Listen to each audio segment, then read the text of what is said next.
আজকের বিশেষ খবর। শহরের পুলিশ কমিশনার নিরাপত্তার দায়িত্ব নিন, হুমকি দিলেন মুখ্যমন্ত্রী মমতা। নিট পিজি নির্ঘণ্ট ঘোষণা নিয়ে কি বললেন কেন্দ্রীয় শিক্ষামন্ত্রী? বাবা মায়ের অনুপস্থিতিতে গাড়ি সহ 2 বাচ্চাকে অপহরণ করল এক ব্যক্তি। জলবন্দী দিল্লিতে মৃতের সংখ্যা 10 ছাড়ালো। মুষলধারে বৃষ্টি, আন্ডারপাসে তলিয়ে গেল 2 কিশোর সহ 3। আতঙ্ক। দমকল থাকলে আগে নিজেদের পার্টি অফিস বুলডোজার দিয়ে ভাঙুন, মমতাকে বার্তা দিলীপের। মোদির সভায় 20 লাখের জল, 22 লাখের টোটো। এবারে আসছে বিস্তারিত খবরে। শহরের পুলিশ কমিশনার নিরাপত্তার দায়িত্ব নিন, হুমকি দিলেন মুখ্যমন্ত্রী মমতা। বৃহস্পতিবার হকার প্রসঙ্গে নবান্নে এক বৈঠকের মধ্যে বড়বাজার সম্পর্কে ক্ষোভ প্রকাশ করলেন মুখ্যমন্ত্রী মমতা বন্দ্যোপাধ্যায়। বললেন, বড়বাজারের দিকে তাকিয়ে দেখছেন, 2 দিন আগেও আগুন লেগেছিল, তার আগে বাগরি মার্কেটেও আগুন লেগেছিল। আমরা 4 দিন বসেছিলাম সেখানে। গত মঙ্গলবার বিকেলে বাগরি মার্কেটের উল্টো দিকে মেহতা বিল্ডিংয়ে আগুন লেগেছিল। এদিনের বৈঠকে দমকলের আধিকারিকদের উদ্দেশ্যে মুখ্যমন্ত্রী বললেন, বড়বাজারের নিরাপত্তার কথা ভেবে দেখুন। মঙ্গলবার বিকেলে বড়বাজারের মেহতা বিল্ডিংয়ে তেতলায় যেখানে আগুন লেগেছিল সেখানে প্রচুর বেআইনি রাসায়নিক পদার্থ মজুদ ছিল বলেই দমকলই জানিয়েছেন। বৃহস্পতিবার দুপুরে ওই বাড়িটিতে যান দমকল ও ফরেন্সিকের আধিকারিকেরা। এর আগে 2017 সালের মে মাসে বড়বাজারের আর্মেনিয়ান স্ট্রিটে মজুত করে রাখা রাসায়নিক বিস্ফোরণে 10 জন দমকল কর্মী আহত হয়েছিলেন।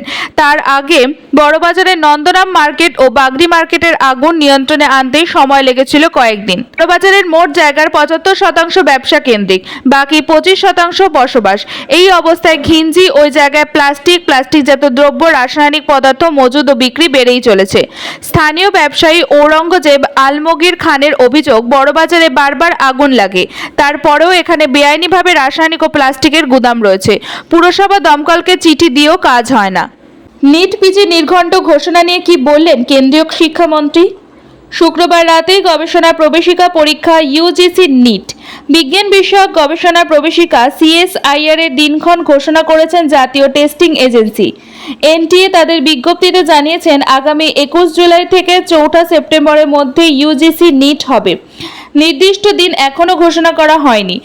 CSIR ইউজিসি নিট হবে 25 থেকে 27 জুলাই, অর্থাৎ পরীক্ষা স্থগিত হওয়ার ঠিক 1 মাস পরেই। তবে পরীক্ষা পদ্ধতিতে বদল আনা হয়েছে। এর আগে পরীক্ষার্থীদের পরীক্ষা দিতে হয়েছিল OMR শিটে।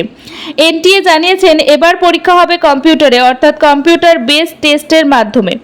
গত বছরের ডিসেম্বর পর্যন্ত নিট নেওয়া হতো কম্পিউটারে পর্দায় প্রশ্ন আসতো, প্রত্যেকের প্রশ্নের জন্য 4টি উত্তর দেওয়া হতো, তার মধ্যে সঠিক উত্তর বেছে নিতে হতো পরীক্ষার্থীদের। কিন্তু জুনের নিটে সেই পদ্ধতিতে বদল আনা হয়, ফের পুরনো পদ্ধতিতেই ফিরে গেল NTA। নিট এবং CSIR ইউজিসি পরীক্ষার দিনক্ষণ ঘোষণার পরের দিন নিট পিজি নিয়ে বড় ইঙ্গিত দিলেন কেন্দ্রীয় শিক্ষামন্ত্রী। বাবা মায়ের অনুপস্থিতিতে গাড়ি সহ 2 বাচ্চাকে অপহরণ করল এক ব্যক্তি। বাচ্চাদের গাড়িতে লেখে রক না করে মিষ্টি কিনতে গিয়েছিলেন ফরিদাবাদ নিবাসী এক দম্পতি। ফিরে এসে দেখে গাড়ি সহ 2 বাচ্চাকে উধাও। স্থানীয় দোকানদাররা জানান, এক ব্যক্তি সুযোগ বুঝে গাড়ি নিয়ে পালিয়েছে।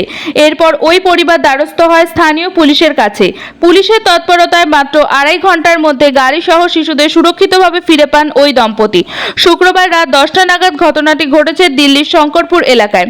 পুলিশ সূত্রে খবর, ঘটনা তদন্তে নেমে আমরা ট্রাফিক ব্যবস্থা, স্পেশাল ফোর্স সহ পার্শ্ববর্তী এলাকার থানাগুলিকে সতর্ক করা হয়। সেই সঙ্গে সীমান্ত এলাকাগুলিতেও পুলিশ নিয়োগ করা হয়। সিসিটিভি সার্ভিলেন্সের মাধ্যমে গাড়ির হদিশ পাওয়া যায়। পুলিশ আরও জানিয়েছে যে সীমান্ত এলাকায় পুলিশি নিরাপত্তা দেখে সে ভয়ে ফিরে এসে সময়পুর বদলি এলাকায় গাড়ি ছেড়ে পালিয়ে যায়। গাড়ির সন্ধান মিলতেই ওই দম্পতিকে নিয়ে ঘটনাস্থলে পুলিশের টিম উপস্থিত হয় এবং বাচ্চাদের সুরক্ষিতভাবে উদ্ধার করা হয়। পাশাপাশি গাড়িতেও কোনো ক্ষতি করেনি বলে জানিয়েছেন পুলিশ। যদিও এখনো পর্যন্ত অপরাধীর কোনো হদিশ মেলেনি, তার খোঁজে তল্লাশি শুরু করেছে পুলিশ। দিল্লিতে মৃতের সংখ্যা 10 ছাড়ালো। অবিরাম বৃষ্টি চলছে দিল্লিতে। মাত্র 24 ঘন্টায় সমস্ত রেকর্ড ভেঙে চুরমার রাজধানীতে। 100 বছরের ইতিহাসে জুন মাসে এত বৃষ্টিপাত দেখেনি দিল্লিবাসী। জলমগ্ন গোটা রাজধানী, ডুবেছে বাড়িঘর, রাস্তাঘাট, ভাসছে গাড়ি ঘোড়া। ঝড় বৃষ্টির মাঝে মৃত্যু হয়েছে 10 জনের, এর মধ্যে রয়েছে 2 শিশুও। বিদ্যুৎপৃষ্ট হয়ে মৃত্যু হয়েছে তাদের। আগামী 7 দিন কেমন থাকবে পরিস্থিতি? 88 বছরের রেকর্ড ভেঙে প্লাবিত দিল্লি। শুক্রবার দিনভর ভারী বৃষ্টিপাতের পর শনিবার ফের কমলা সতর্কতা জারি করেছে মৌসুম ভবন। আগামী কয়েকদিন ঝড় বৃষ্টির হাত থেকে নিস্তার নেই রাজধানীবাসীর। দুর্যোগের জেরে 10 জনের বেশি মানুষের মৃত্যুর খবর পাওয়া যাচ্ছে। এই তালিকায় রয়েছে 2 শিশুও। উত্তর পশ্চিম দিল্লিতে তড়িদাহত হয়ে তারা মৃত্যুর কোলে ঢলে পড়ে। বসন্ত বিহার এলাকায় নির্মীয়মান বহুতল ভেঙে পড়ার ঘটনায় মৃত শ্রমিকের সংখ্যা বেড়ে দাঁড়িয়েছে 3। ধ্বংসস্তূপে আটকে মৃত্যু হয় তাদের।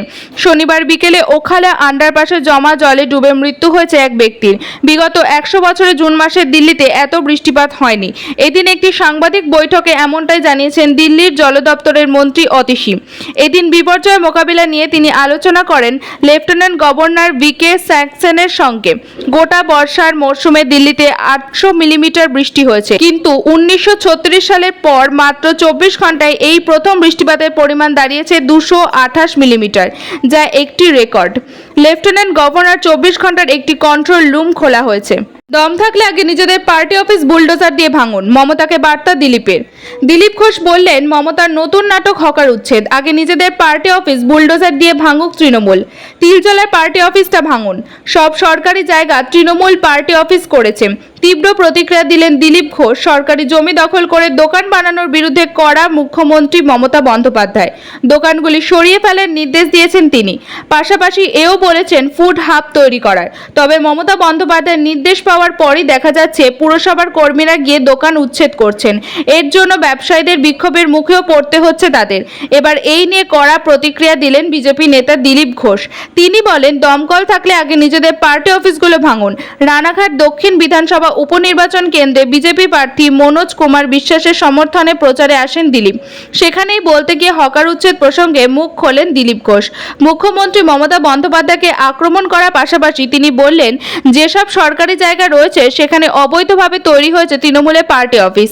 নিজেদের দম থাকলে পার্টি অফিসগুলো আগে ভাঙুন। যদি আপনার কাছে বুলডোজার থাকে, আগে তৃণমূল কংগ্রেসের পার্টি অফিস ভাঙুন। তিলজলার অফিসটা ভাঙুন।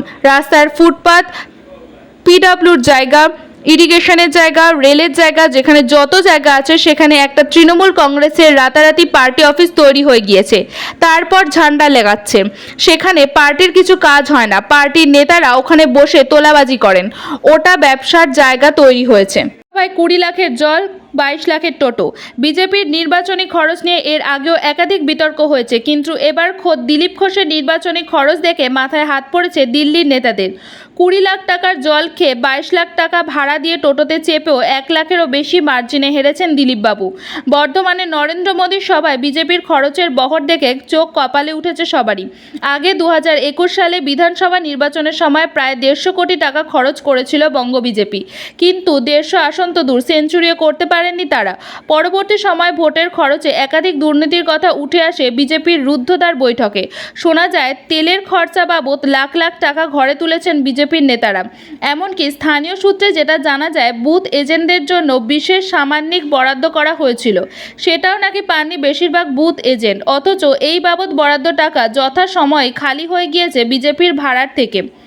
অসমর্পিত সূত্রের খবর, সর্বভারতীয় ক্ষেত্রে বিজেপি এবার প্রতি লোকসভা কেন্দ্রের প্রার্থী পিছু 6 কোটি টাকা করে বরাদ্দ করেছিল। পশ্চিমবঙ্গে তাতেও কিন্তু কাঙ্ক্ষিত সাফল্য আসেনি, বরং মাত্র 12টি আসন নিয়েই তাদেরকে আপত্তিত খুশি থাকতে হয়। মুষলধারে বৃষ্টি, আন্ডারপাসে তলিয়ে গেল 2 কিশোর সহ 3, আতঙ্ক। রাজধানী দিল্লিতে একটানা বৃষ্টি, মুষলধারে বৃষ্টিতে জলমগ্ন শহর। সেই বৃষ্টিতে মর্মান্তিক ঘটনা ঘটল দিল্লিতে। জলে ডুবে পৃথক 2টি ঘটনায় এক ব্যক্তি ও 2 কিশোরীর মৃত্যু হয়েছে। শনিবার রাজধানীর কিছু অংশে ভারী বৃষ্টিপাত হওয়ার পরে দিল্লির ওখালা আন্ডারপাসে জলে ডুবে একজন ব্যক্তির মৃত্যু হলো। ওখালা আন্ডারপাসে একজনের জলে ডুবে যাওয়ার বিষয়টিকে পিসিআর কল গিয়েছিল ওখালা থানায়, এমনটাই জানিয়েছেন দিল্লি পুলিশ। খবর পেয়ে পুলিশ ঘটনাস্থলে গিয়ে এক ব্যক্তিকে জলে ডুবে অচেতন অবস্থায় দেখতে পায়। দ্রুত তাকে হাসপাতালে নিয়ে গেলে চিকিৎসকেরা তাকে মৃত ঘোষণা করা হয়। আইনি ব্যবস্থা নেওয়া হচ্ছে বলে জানিয়েছেন দিল্লি পুলিশ। অন্য আরেকটি ঘটনায় শনিবার বিকেলে উত্তর দিল্লির এসপি বাদালি এলাকায় একটি আন্ডারপাসে জলমগ্ন অবস্থায় 2 ছেলে ডুবে যায়। ঘটনাটি ঘটেছে সিরাজপুর আন্ডারপাসের কাছে, মেট্রোর কাছে, জানিয়েছেন এক সিনিয়র পুলিশ অফিসার।